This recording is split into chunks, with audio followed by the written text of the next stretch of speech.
एक गजरेवाला गजरे विकत होता. मी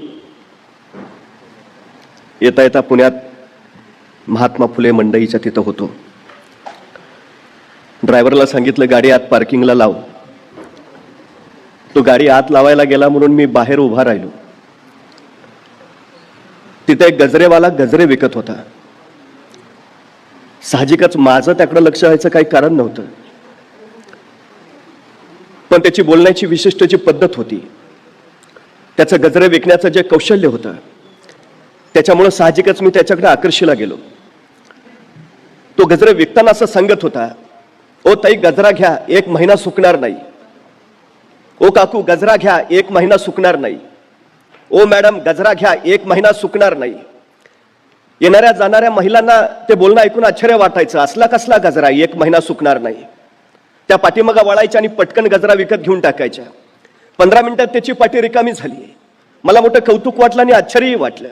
त्याची शैलीच वैशिष्ट्यपूर्ण होती. ओ ताई गजरा घ्या, 1 महिना सुकणार नाही. तेवढ्यात एक मॅडम तिथून समोरून जात होत्या. त्या गजरेवाल्यानं त्या मॅडमकडे बघून सांगितलं, मॅडम गजरा घ्या, 1 महिना सुकणार नाही. त्या मॅडम पाठीमागा वळाल्या आणि त्याला म्हणाल्या, गेल्या महिन्याचा अजून तसाच आहे. मला प्रश्न पडला, शिक्षण न घेतलेला तो गजरेवाला त्याचं कौशल्य महत्वाचं की शिक्षण घेऊन त्याच्या कौशल्यावर मात करणाऱ्या त्या मॅडमचं ज्ञान महत्वाचं? दोन्ही गोष्टी अत्यंत गरजेच्या आहेत. ज्ञानही अवश्य असायला हवं आणि कौशल्यही असायला हवं. क्षमता प्रत्येक माणसामध्ये असतेच, बुद्धी प्रत्येकाला दिलेली आहेच, फक्त त्याचा प्रत्येक जण कसा वापर करतो याच्यावर त्याचं यश अवलंबून असतं. ही सगळ्यात महत्वाची गोष्ट आहे. मुळामध्ये आपल्यात काय आहे याची ओळख होणं हेच यशाकडे जाणारं पहिलं आपलं पाऊल ठरतं. दुर्दैवानं आपल्यातल्या बऱ्याच लोकांना आपल्यात नेमकं काय आहे याचाच शोध अखेरपर्यंत लागत नाही. त्यामुळे ती माणसं यशस्वी होत नाहीत. ही सगळ्यात महत्वाची गोष्ट आहे. मी अभिनंदन करतो सकाळचं, मी अभिनंदन करतो SP अकॅडमीचं की माणसांमध्ये जे आहे त्याचा शोध घ्यावा, त्यांना दिशा द्यावी आणि त्यांना मार्गरत करावं आणि यशस्वी बनवावं या हेतून हा सगळा उपक्रम ते इथं आयोजित करतायत. ही सगळ्यात महत्वाची गोष्ट आहे. खरं तर आम्ही लहानपणापासून सातत्यानं शिकणं या गोष्टीला अपार महत्व देतो आणि ते महत्वाचंच आहे. खरं तर शिक्षण ही महत्वाची गोष्ट आहे, पण कुठलीच महत्वाची गोष्ट शिकता येत नाही. ही सगळ्यात मोठी वस्तुस्थिती आहे. माणूस जर शहाणा होत असेल तर तो पुस्तकाच्या पानावरच्या ज्ञानापेक्षा अनुभवानं सगळ्यात जास्त शहाणा होतो. ही सगळ्यात मोठी वस्तुस्थिती आहे. त्यामुळे जीवनाच्या प्रांगणामध्ये ज्यावेळी तुम्ही पाऊल टाकता, चालत चालत राहता, टक्केटोन पे अनुभवता, संकटांचा मुकाबला करता, आव्हानांना सामोरे जाता, त्यावेळी तुम्ही जे अनुभव समृद्ध होता, ते अनुभव समृद्धता खऱ्या अर्थात तुम्हाला शहाणी करत असते. ही सगळ्यात मोठी वस्तुस्थिती आहे. त्यामुळे खरं तर या शहाण्या होण्याच्या प्रक्रियेतला हा एक टप्पा आहे असं म्हणायला आपण काही हरकत नाही. मुळामध्ये सगळ्यांचं अंतिम ध्येय काय? एक प्रश्न त्याहीपेक्षा महत्वाचा आहे. मुळात प्रत्येकानं आपापलं ध्येय ठरवलं आहे काय या प्रश्नापासून आपल्याला सुरुवात करावी लागते. बघतो जमलं तर करतो बघून पाहतो काय होतंय का, अशा प्रश्नांच्या मालिकेत जी माणसं सातत्यानं अडकत राहतात ती माणसं आयुष्यात काहीही करू शकत नाहीत. ही सगळ्यात महत्वाची गोष्ट आहे. कुठं जायचं आहे ते पक्क ठरवता आलं पाहिजे. एकदा ते ठरलं की मग मार्ग निवडता येतो. मार्ग निवडता आला की त्या मार्गावरच्या अडचणी शोधता येतात. अडचणी शोधता आल्या की त्याच्यावर कशी मात करायची हे ठरवता येतं आणि त्याच्यासाठी जे जे गरजेचं आहे ते मग मिळवता येतं. ही सगळ्यात महत्वाची गोष्ट आहे. अनेकांना असं वाटतं की माझा मार्ग खडतर नको, तो सुलभ असायला हवा. अनेकांना असं वाटतं की माझ्या वाटेत संकट यायलाच नकोत. अनेकांना असं वाटतं की मी राजासारखं जगायला हवं. पण सगळ्यात महत्वाची गोष्ट अशी आहे की राजासारखं जगायचं असेल तर पहिल्यांदा राजासारखं वागायला शिकलं पाहिजे. हा सगळ्यात महत्वाचा पैलू आम्ही विसरतो. राजा म्हणून कसं वागायचं याचे आडाखे ज्यावेळी तुम्ही बांधायला जातात त्यावेळी मग या सगळ्या गोष्टी तुमच्या समोर येतात. ही सगळ्यात महत्वाची गोष्ट आहे. अनेकांना अनेक अनुभव येतात. खरं तर मी वारंवार असं सांगत राहतो की अलीकडचा सध्याचा काळ जर आम्ही पाहिला, सगळ्यांचं अंतिम ध्येय काय? पूर्वी ध्येय वेगवेगळी होती, आता ध्येय मर्यादित झाली. साधारणपणे काय अपेक्षित आहे? मला पैसा हवाय का? मला पैशानी सारं मिळवता येतं. मला जे हवंय ते मला कमावता येईल. माझ्याकडे फक्त पैसा हवा. म्हणजे माणसाच्या खिशात अर्थ आला की त्याच्या जगण्याला अर्थ येतो. हा साधा सरळ सुविचार आम्ही आमच्या मेंदूवर पूर्णपणे कोरून ठेवलाय. मग सगळ्यात महत्वाचा प्रश्न तिथून सुरू होतो की पैसा कमावणं आणि पैसा बनवणं यातला मूलभूत फरक तरी आमच्या लक्षात आलाय का?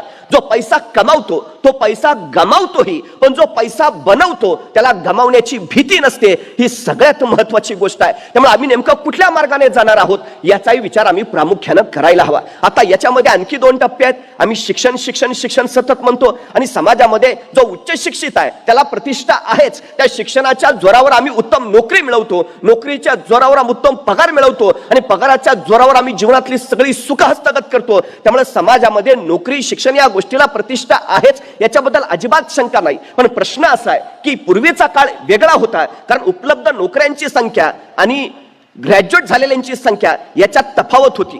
सुशिक्षित लोक कमी होती, नोकऱ्या जास्त उपलब्ध होत्या. शिक्षणाचं प्रमाण वाढलं तशी पदवीधरांची संख्या वाढली आणि नोकरीची उपलब्धता कमी झाली. नुसत्या पदवीधराला नोकरी मिळेना आणि मग आणखी पोस्ट ग्रॅज्युएट व्हाईकडे कल वाढला. त्याच्यानंतर तिथं सुद्धा तीच अडचण सुरू झाली की नोकऱ्यांची उपलब्धता आणि शिक्षितांची संख्या याच्यातली तफावत अति जास्त निर्माण झाली. माणसं मग नोकऱ्यांसाठी भटकत भटकत राहिली आणि मग भाकरीचा चंद्र शोधण्यातच अर्धी जिंदगी बर्बाद झाली.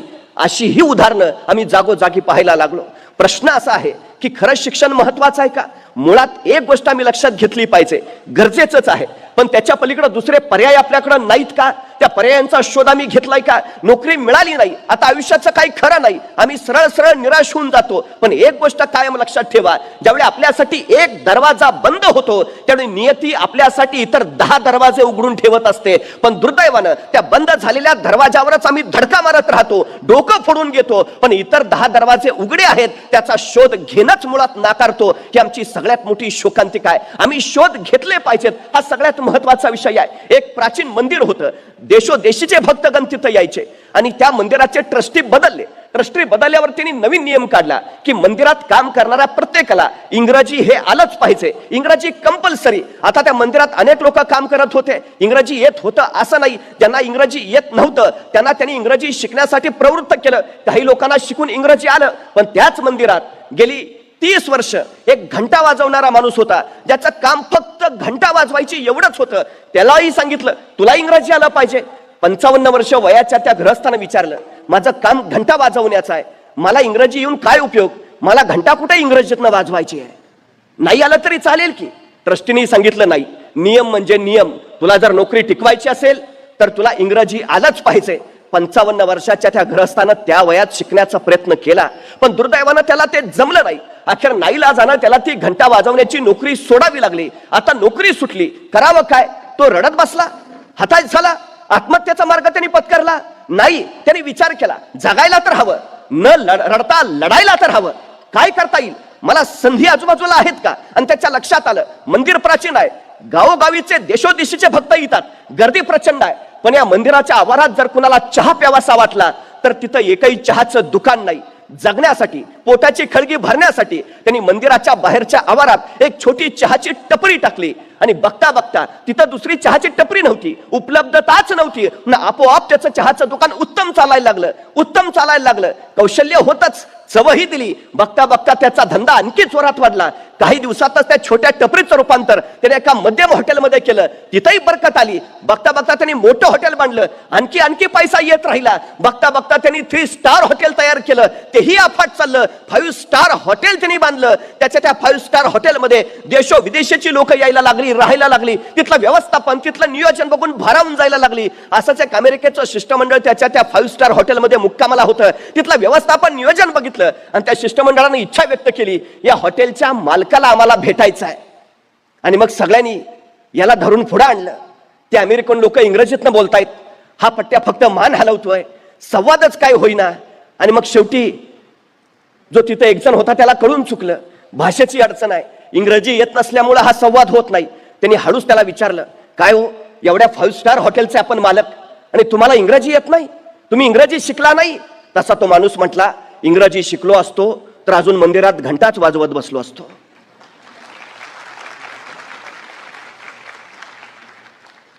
संकट आली म्हणून तर मार्ग वेगळा शोधला ना, अडचणी उभा राहिल्या म्हणून तर नवी वाट काढली ना, एक दरवाजा बंद झाला म्हणून इतर दारांचा शोध घेतला ना.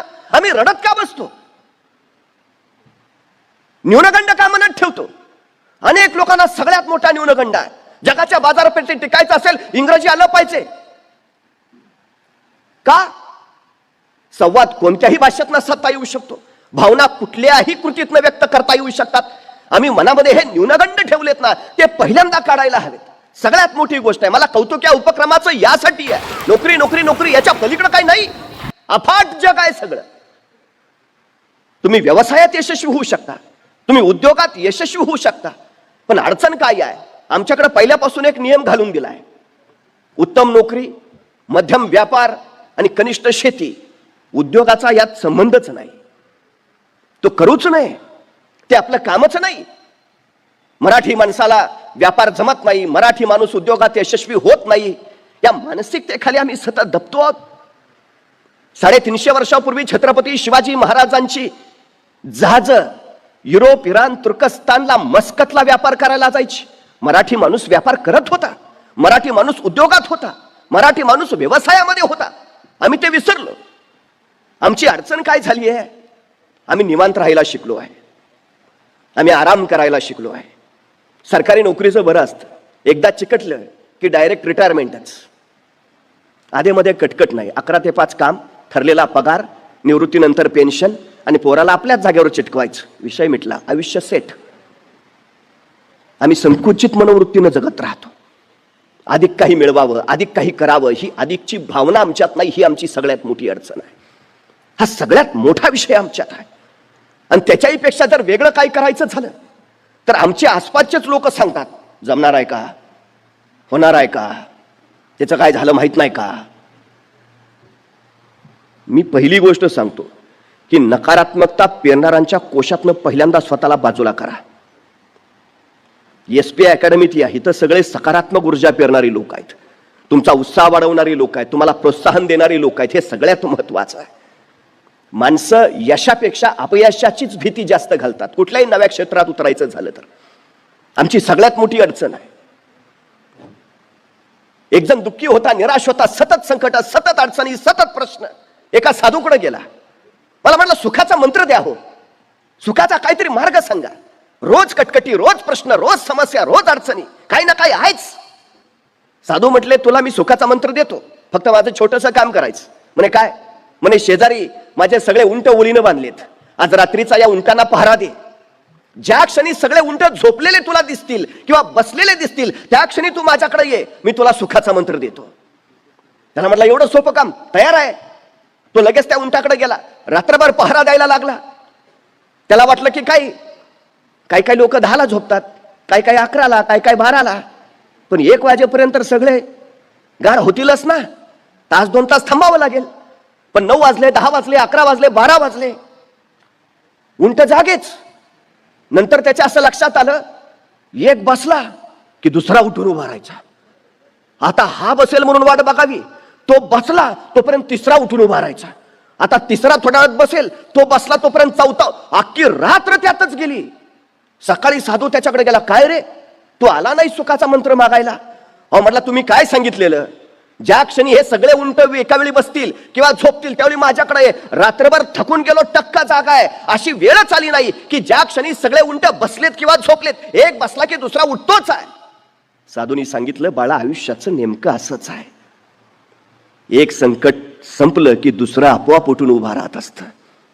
ही मालिका अखंडपणे चालू असते. सुखाचा मंत्र म्हणजे नेमकं काय? या संकटावर मात करत विजयाची वरमाला स्वतःच्या गळ्यात घालून घेणं आणि नव्या आव्हानाचा मुकाबला करण्यासाठी पुन्हा स्वतःला सज्ज करणं, ही प्रक्रिया जी आहे ना, ती खऱ्या अर्थानं जिवंतपणाचं लक्षण आहे. आणि हेच तर सगळ्यात मोठं यश आहे. हा सगळ्यात मोठा भाग आहे. संकट येतच राहणार आहेत. संकटांची भीती बाळगून तू जर पाऊलच पुढे टाकायचं नाही ठरवलं तर तुझ्या हातून आयुष्यात काही होणार नाही. ही सगळ्यात अडचणीची गोष्ट आहे. एकाला सांगितलं 3 किलोमीटर जायचं आहे, रात्रीचा तेवढा प्रवास कर आणि उजेडासाठी हा कंदील घे. त्यांनी कंदील हातात घेतला. दुसऱ्या दिवशी सकाळी आला तर तो कंदील घेतलेला माणूस आहे तिथंच. अरे काय झालं, तू गेला नाहीस का? म्हटला, जाऊ कसा? या कंदिलाचा प्रकाश फक्त पावलापुरताच पडतोय, अंतर तर 3 किलोमीटर गाठायचं आहे. तो म्हटला, वेड्या माणसा, पाऊल तर उचल, प्रकाश तुझ्या बरोबर आपोआप येत राहील. आमची अडचण काय आहे? आम्ही पाऊलच उचलत नाही. मग एवढासा प्रकाश आहे, कसा पुरायचा, मला तर सडे. अरे तू का काळजी करतो? प्रश्न साधे साधे असतात. आम्ही त्यात स्वतःला इतकं अडकून ठेवतो. समस्या छोटी का मोठी हे समस्या ठरवत नाही, ते आपण ठरवत असतो. तुमची मानसिकता काय आहे त्याच्याकडे पाहण्याची, तुमची दृष्टी काय आहे त्याच्याकडे पाहण्याची. तुमची दृष्टी ठरवत असते. समस्या प्रत्येक छोटीच असते, आम्ही तिला मोठं करून पाहत असतो. चुटकी सरशी सुटली की छोटी, आणि सुटली नाही की मोठी. नाही, समस्या ठरवतच नाही. थॉमस लिप्टन तुम्हाला माहिती असेल, चहाच्या व्यवसायामध्ये उतरला. धंद्यात प्रचंड नुकसान झालं, पण त्यांनी ठरवलं उतरलोय ना, सोडणार नाही. एका मोठ्या जहाजामध्ये त्यांनी सगळे चहाचे बॉक्स त्याचे भरले आणि व्यापाराला दुसऱ्या देशी जायचं म्हणून निघाला. जाता जाता समुद्रात प्रचंड मोठं वादळ झालं, जहाज भरकटलं. आता बुडतं की काय अशी अवस्था निर्माण झाली. तेव्हा जहाजाच्या कॅप्टननी सांगितलं, जहाजात जे जड सगळं आहे ते जड सामान पटकन उचलून समुद्रात फेकून द्या, नाहीतर आपण बुडलोच. तेवढा एकच मार्ग आहे वाचण्याचा. या थॉमस लिप्टन पुढे प्रश्न पडला, एकतर नवीन चहाचा व्यवसाय टाकलाय, त्यात एकतर धंद्यात आधीच खोटी झालीये, आणि आता हा बाबा म्हणतोय सगळा माल उचलून समुद्रात टाका, म्हणजे मेलोच. दुसरा कोणी असता तर माल टाकायच्या रीतीनं स्वतःला समुद्रात बुडवून घेतला असत. उपयोग काय आता. पण त्यांनी त्या संकटात सुद्धा संधी शोधली. बॉक्स फेकावेच लागणार आहे जीव वाचवायचा असेल तर. पण त्या चहाच्या बॉक्सवर, प्रत्येक बॉक्सवर तिनं लिप्टनचा चहा प्या, ताजा लिप्टनचा चहा प्या असं लिहायचं, आणि तो बॉक्स समुद्रात टाकायचा. त्याला खात्री होती उसळणाऱ्या समुद्राच्या लाटांवर चहाचे बॉक्स तरंगत तरंगत अनेक देशांच्या किनाऱ्यावर पोहोचतील, आणि अनेक देशांना माझ्या चहाची ओळख होईल. अनेक देशांमध्ये माझा चहा पोहोचेल. हे संकटच मला उद्याची संधी निर्माण करून देईल. आणि ते खरं झालं. वादळ शमलं, त्यांचं जहाज लंडनच्या किनाऱ्यावर लागलं. थॉमस लिप्टन किनाऱ्यावर उतरला, आणि त्यावेळी त्यांनी पाहिलं लंडनच्या त्या किनाऱ्यावरची लोक लिप्टन चहा पित होते. त्यानंतर मात्र लिप्टननं मागं वळून पाहिलं नाही. संकट संधी देतात. आम्ही काय करतो, संकटांना कारण समजतो, सबबी. भयानक अडचण आहे आमची. का कारण देतो आम्ही, मला प्रश्न पडतो. नाही, आमची परिस्थितीच नव्हती हो, शिक्षणच घेता आलं नाही हो, जातो म्हटलेलं मुंबईला जाऊच दिलं नाही हो. अफाट कारणं असतात. मी वारंवार सांगतो, संकटांचं संधीत रूपांतर करता यायला हवं. तुम्ही गरीब आहे ना, अरे उत्तम. ही तुम्हाला श्रीमंत होण्यासाठी मिळालेली सर्वोत्तम देणगी आहे, सर्वोत्तम संधी आहे. लोक म्हणतात ना जरा मंद आहे, बुद्धी कमी आहे. अरे उत्तम, विद्वान व्हायला मिळालेली ही तुम्हाला सगळ्यात मोठी संधी आहे. यश कुणाला सगळ्यात जास्त मिळतं, जे श्रीमंत आहेत त्यांना नाही, जे गरीब आहेत त्यांना. कारण गरिबांना श्रीमंत व्हायची संधी असते, आणि श्रीमंतांना सबबी सांगण्याची संधी मिळते, गरज नसते. मी श्रीमंत असतो तर मग मी SPI अकॅडमीला लगेच प्रवेश घेतला असता. वेडायस. ज्या अवस्थेत तू आहेस ना, ज्या परिस्थितीत तू आहेस, त्या परिस्थितीतनं वर काढायला तुला हीच उत्तम संधी आहे. संकटांना संधी का नाही मानत आम्ही? सगळ्यात महत्वाचा विषय आहे. शत्रू आले. मी छत्रपती शिवाजी महाराजांना आंतरराष्ट्रीय कीर्तीचा योद्धा मानतो. याचं कारण माहिती आहे, आपल्या 50 वर्षाच्या कालखंडात शिवाजी महाराजांवर अनेक शत्रू चालून आले, पण त्यातले फक्त 2च भारतीय होते. मी आंतरराष्ट्रीय का म्हणतो त्यांना, फक्त 2 भारतीय होते. एक मिर्झा जयसिंग आणि दुसरा अफजल खान. हे फक्त 2 भारतीय, उर्वरित सगळे भारताबाहेरचे होते, परकीय होते, परदेशी होते. आणि महाराजांनी त्या सगळ्या परकीयांचा विरोध केला, सगळ्यांचा पराभव केला. म्हणून जगात त्यांच्या तोडीचा दुसरा योद्धा नाही. जगातल्या सर्वोत्तम योद्ध्यांचा शिवाजी महाराजांनी पराभव केला आहे. पण ज्यावेळी महाराजांच्या लक्षात आलं, हे इंग्रज असतील, पोर्तुगीज असतील, डच असतील, हे समुद्रावर हल्ला करतायत. जमिनीवर जन्माला आलेला हा राजा पाण्यावर युद्ध खेळायची महत्वाकांक्षा राखून राहिला. समुद्र आमचा, पण त्या समुद्रात जहाज उतरवायचं झालं तर पोर्तुगीजांची परवानगी लागते. कसं सहन करतील महाराज? हा देश आमचा, मग इथं उद्योग ही आमचेच हवेत, व्यापार ही आमचाच हवा. आम्ही का नाही विचार करत? माझ्या महाराष्ट्रात इथं येणारा माल कुठून येतो, तो कोण निर्माण करतो? माझ्या पोरांच्यात क्षमता नाही, माझ्या पोरांच्यात कौशल्य नाही, की माझ्या पोरांच्यात बुद्धी सामर्थ्य नाही? परक्याने व्यापारी म्हणून यावं आणि राज्यकर्ते बनावं अशी अवस्था वारंवार का येते? कारण आम्ही फक्त चाकरमानी म्हणून घ्यायला धन्यता मानतो. नोकरी हा आमचा धर्म बनतो. स्वतंत्र काही करावं, नवं काही निर्माण करावं ही जाणीव आमच्यात निर्माण होत नाही. याचा फायदा इतर घेतात, ही सगळ्यात मोठी गोष्ट आहे. रिकाम्या जागा आहेत म्हणून ते येतात. त्या रिकाम्या जागा जर आम्ही भरून टाकल्या तर अडचण काय आहे? समुद्रावर युद्धाची ज्यावेळी वेळ आली त्यावेळी महाराजांनी स्वतःचा आरमार बनवला. कधी भारतीय नौदलात गेला तर नौदलाच्या प्रवेशद्वारावरच लिहिलंय भारतीय आरमाराचे जनक छत्रपती शिवाजी महाराज. जहाज ती कुठून आणणार? इंग्रजांकडनं विकत घ्यावी लागली. पण इंग्रजांनी उद्या ती देणं बंद केलं तर? जी माणसं स्वतःच्या पायावर उभा असतात त्यांना कोसळण्याचा धोका नसतो. जी माणसं दुसऱ्याच्या खांद्यावर उभा असतात त्यांना सगळ्यात जास्त ढासळण्याचा धोका असतो. उभा राहायचा आहे ना तर स्वतःच्या पायावर उभा राहा. नोकरी करतो, उद्या काढून टाकलं तर? परवा कोरोना सारखी आणखी परिस्थिती आली तर? नोकरी करणं म्हणजे दुसऱ्याच्या पायावर उभा राहणं, स्वतःच्या नव्हे. स्वतःच्या पायावर उभा राहायचं असेल तर स्वतःचा उद्योग करावाच लागेल. स्वतः व्यवसायात स्वतः उतरावं लागेल. हे सगळ्यात महत्वाचं. महाराजांनी तेच ओळखलं. कल्याणला जहाज बांधायचा स्वतःचा कारखाना काढला. मराठ्यांची जहाज दर्यात फिरू लागली. पण अडचणी यायला लागल्या. अवजड तोफा घेऊन ज्यावेळी जहाज समुद्रात जायची त्या जहाजाच्या वर त्या तोफा ठेवलेल्या असायच्या आणि त्या तोफांच्या ओझ्याने जहाज डचमळायचं. तोफेचा गोळा पुढे सुटला की दाब मागा पडायचा, जहाज पाण्यात बुडायचं. सबब नेम चुकायचा. महाराजांनी विचार केला काहीतरी केलं पाहिजे. समुद्रातलं, जहाजातलं, आरमारातलं काही ज्ञान नाही तरीही महाराज विचार करतायत काही केलं पाहिजे. आणि महाराजांनी एके दिवशी विचार केला. विचार करून महाराज कल्याणच्या कारखान्यात गेले. तिथल्या कामगारांना जवळ बोलावलं आणि सांगितलं मी सांगतो तसं जहाज तयार करा, मी सांगतो तसं. आणि महाराजांनी सांगितलं असं असं असं आणि तसं तसं जहाज तयार केलं. तत्कालीन काळात पाण्यात अत्यंत जलद गतीनं पडणार, किती ओझं ठेवलं तरी पाण्यात न डचमळणार, तोफेचा गोळा पुढे सुटला दाब मागा पडला तरी पाण्यात न बुडणार असं विलक्षण जहाज महाराजांनी निर्माण केलं. महाराजांनी या जहाजाचं नाव ठेवलं संगमिरी. ज्या इंग्रजांकडनं जहाज विकत घ्यावी लागायची त्या इंग्रजांनी महाराजांना पत्र पाठवलं तुम्ही तयार केलेलं जहाज आम्हाला विकत देता का? आम्ही इतरांकडनं का विकत घेतो? आम्ही का विकणारे होत नाही? आम्ही इतरांकडे नोकऱ्या मागणारे का होतो? आम्ही का नोकऱ्या देणारे होत नाही? आमची स्वप्न किती आहेत? काही माणसं पैशाची गुंतवणूक करतात. पैशाची गुंतवणूक कधीच करायची नसते. गुंतवणूक बुद्धीची करायची असते. गुंतवणूक कौशल्याची करायची असते. गुंतवणूक कष्टाची करायची असते. या तिन्ही गोष्टींच्या गुंतवणुकीवर मग पैसा बनवता येतो. आमची सगळ्यात मोठी अडचण आहे ती ही आहे. मला वाटतं पैसा गुंतवला पाहिजे. 4 रुपये पेरले तर 40 उगवतील नाही. तुमच्याकडे पैसे नसले तरी हरकत नाही. महाराजांकडे काय होतं? कारण देत नाही बसले.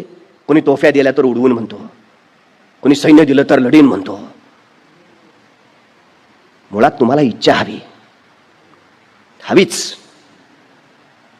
इच्छा असेल तर जिद्द येते. जिद्द असेल तर आत्मविश्वास येतो. आणि आत्मविश्वास असेल तर क्षमता कौशल्य आपोआप निर्माण होतं. हे सगळ्यात महत्वाचं आहे. परवा एकाला मी म्हटलं काय रे 100 मीटर अंतर किती वेळात पळशील? तो बोले नाच. 100 मीटर अंतर किती वेळात पळायचंय का? अरे हो किती वेळात पार करशील? 100 मीटर म्हणजे किती? मग त्याला अंतर सांगितलं बाबा इथून तिथपर्यंत जायचं म्हणजे 100 मीटर. किती वेळात पळशील? 5 मिनिटं लागतील. अरे ऑलिम्पिकचं रेकॉर्ड 9 सेकंदाचा आहे. 5 मिनिटं काय सांगतो? 1 मिनिट सांग, 2 मिनिट का 5 मिनिटं? नाही आपल्याला तेवढाच लागतोय. अरे जमेल ना तुला? मला माहिती आहे ना माझं. मला माहिती आहे ना मी किती वेळात 5 मिनिटं लागतील. अरे प्रयत्न मला माहिती आहे. पण तेवढ्यात कुणी तर ओरडला रे पण कुत्र मागं लागलंय. इतक्या भयान वेगानं पळत सुटला 7 सेकंदात 100 मीटर. म्हटलं काय झालं? मग चावला असताना. अरे तुला मगाशी सांगितलं तर मला 5 मिनिटं लागतील आणि कुत्रा मागं लागला तर तू ऑलिम्पिकचं पण रेकॉर्ड मोडलंस. ऑलिम्पिकचं 9 सेकंद आहे, तू 7 सेकंद. म्हणजे क्षमता नाही का तुमच्यात? क्षमता आहे. ती बाहेर कधी येते? तशी तळमळ एकदा सुरू झाली ना उरात, मिळवायचंय मिळवायचंय मिळवायचंय करत हे वेडी माणसं इतिहास घडवतात आणि शहाणी माणसं इतिहास वाचतात. अधिक शहाणी माणसं इतिहासाचा अभ्यास करतात, पण वेडीच इतिहास घडवतात. हे वेड कुठून येतं? हे काहीतरी घडवण्याच्या उर्मेतनं आणि ऊर्जेतनं येतं, ते हवं. सगळ्यात महत्वाचं आहे ते. पेट्रोल पंपावर पेट्रोल भरणारा एक पोर, आपण स्वप्न मोठी अफाट. पेट्रोल पंपावर गाड्या पेट्रोल भरला यायच्या आणि तो त्या गाड्याच्या स्वप्नात ठरवायचा एक दिवस आपली अशी गाडी असेल. एके दिवशी पांढरी शुभ्र रोल्स राईस गाडी त्याच्या पंपावर आली आणि त्या गाडीत तेल भरताना तो त्या गाडीच्या स्वप्नात ठरवला. पेट्रोलची टाकी कधी फुल झाली, पेट्रोल कधी खाली सांडलं त्याला कळलंच नाही. पेट्रोल पंपाच्या मालकाने बघितला, संतापला, वैतागला, सन दोन वाजवल्या, चालू पाड. त्या मुलाला भयान राग आला. मारलं म्हणून नाही, स्वप्न मोडलं म्हणून. तो मालकाला म्हणाला, आत्ता जातो पण परत येईन ना, तो अशा रोल्स राईस गाडीचा मालक म्हणून परत येईन. ते पोरगा गेला. 30 वर्षांनी तोच मुलगा तशीच पांढरी शुभ्र रोल्स राईस घेऊन त्या पेट्रोल पंपावर आला. मालकाला भेटला, ओळखलं का? 30 वर्षापूर्वी सांगून गेलो होतो, एक दिवस परत येईन ना, तो स्वतःची पांढरी शुभ्र रोल्स राईस गाडी घेऊन येईल. आलोय, माझं नाव धीरूभाई अंबानी. किती शिक्षण होतं त्यांचं? किती पैसे होते त्यांच्याकडे सुरुवातीला? क्षमता आहे तुमच्यात, जिद्द हवी, आत्मविश्वास हवा स्वतःवर. हो, करूच शकतो, मग आपोआप होतं सगळं. पण आम्ही माणसं काय करतो? निवांत, आराम, सहज आलं पाहिजे, सारं सहज मिळालं पाहिजे, फार कष्टही नको आहेत आम्हाला, वेळेत घरी पण पोहोचलं पाहिजे. आमची सगळ्यात मोठी अडचण आहे. नोकरीकडे कल त्यासाठी आहे हो, बाकी काही नाही.